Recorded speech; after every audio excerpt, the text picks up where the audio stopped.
Hi everyone, I am Ariful. I am an accountant and financial analyst.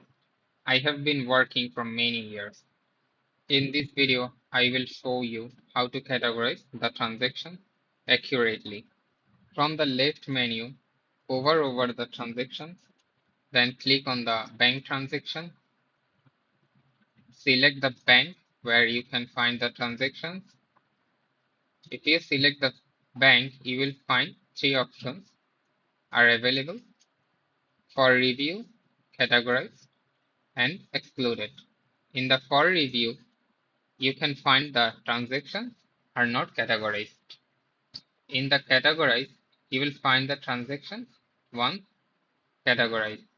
And in excluded, if you click on the box and select the exclude, you will find those transactions in the excluded. In the linked account, if you click on this icon, then you will find three options: upload file, manage connection, order checks. If your bank is not linked, you can upload your bank statement manually. You can link QuickBooks with your bank, and here you can see another option, update.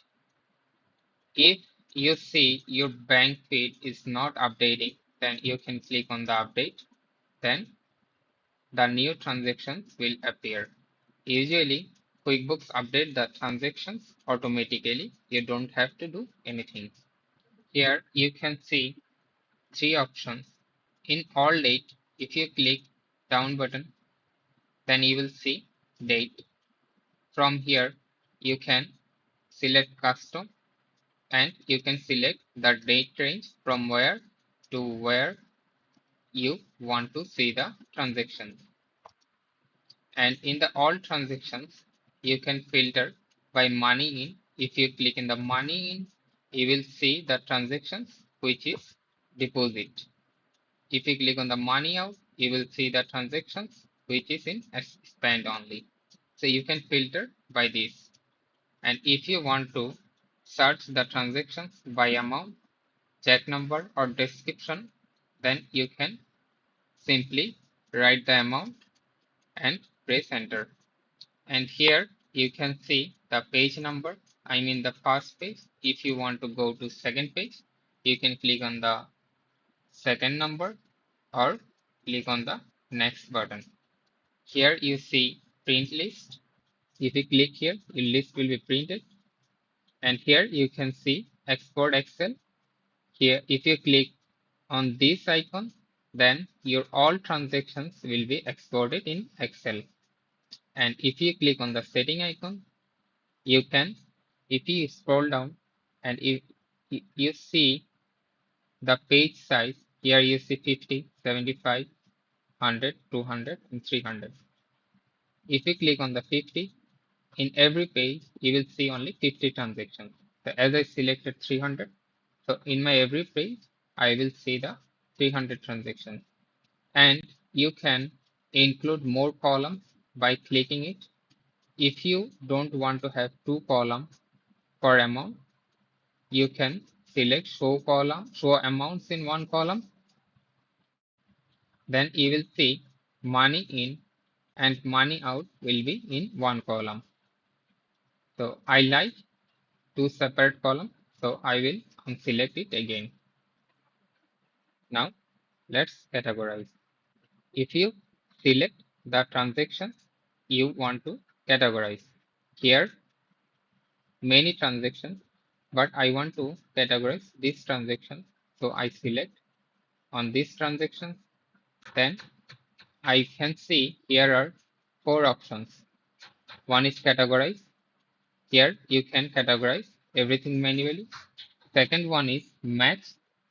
If you have created any bills or invoices for this amount, then this will show in the match. Here you can see record as a transfer. If this transaction goes to another bank, then you can click on the record transfer. Then you can select the bank where the money goes. If the transactions you have paid for credit card payment, then click on this. But in my case, this is just an expense, and I want to categorize manually. So I will select the vendor name. Here you can see four options. In the vendor option, you select the vendor name. So in my case, the vendor name is restaurant report. Like I purchased this item from restaurant report, and I will select the account, like chart of accounts. So this was for cost of goods sold. So I select the cost of goods sold.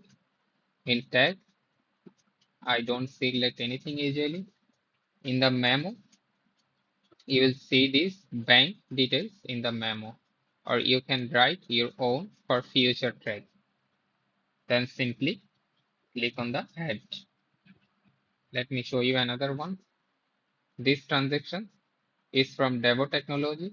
So I selected vendor Devo Technology, and in the account section, I will select the chart of accounts. So I spent this amount for tax. So I select the tax, and in the memo, I usually keep the bank description. Click on add. Let me show you another one. Here is another transaction. The amount is 440. Let's say you spent 440 for purchasing two items. One is office supplies and second one is subscription. As you spend this, as you spend 440 to purchase two items, so we have to select two chart of accounts. In this case, we have to split this amount with two amounts. So to split the amount, you have to simply select the split, and you have to select the vendor name if you purchased two items from one vendor. If you purchase the two items from different vendors, then you can keep the vendor name blank. Then you have to select the chart of account, such as I purchase office supplies. So I will select the office supplies. In the description, always put the reference like what you have purchased. In the amount, let's say I purchased office supplies, cost 300. And second item I purchased, subscription. So I will select the chart of account subscription, and rest 140 was for subscription. Once these two amount will be equal to the 440 total amount, then the difference will show 0. Then simply select the split and add. Here for these transactions, you can see showing one match found. If you click on these transactions, you see in the match option, you see 3.92 is showing match to this bill. So once you have created a bill for the amount, then the bill will be shown match to the transactions. Once you confirm that 3.92 matches with this bill, then you can simply select the match. Now let me show you how to record the transfers. If this amount is transferred to another bank, let's say my bank is Basic Advanced Fundamental and the amount is 593.27. This amount goes to another bank. In this case, we have to select the record as transfer. As our bank is Business Advanced Fundamentals, in Business Bank Fundamentals, we have 593.27. We send this amount to American Express Bank. Simply, we will select the bank name, then press add. And let me show you how to record the credit card payment. To record the credit card payment, simply select the record as credit card. We have to select the credit card. If you link any credit card with QuickBooks, then if you search, the credit card will appear. Simply select the vendor name, means the bank name where the credit card from, then enter add. I hope this video was helpful to you. If you have any problem to understand, please comment below. I will try my best to make you understand. If you found this video helpful, please like and subscribe my channel to get more videos. Thanks for watching.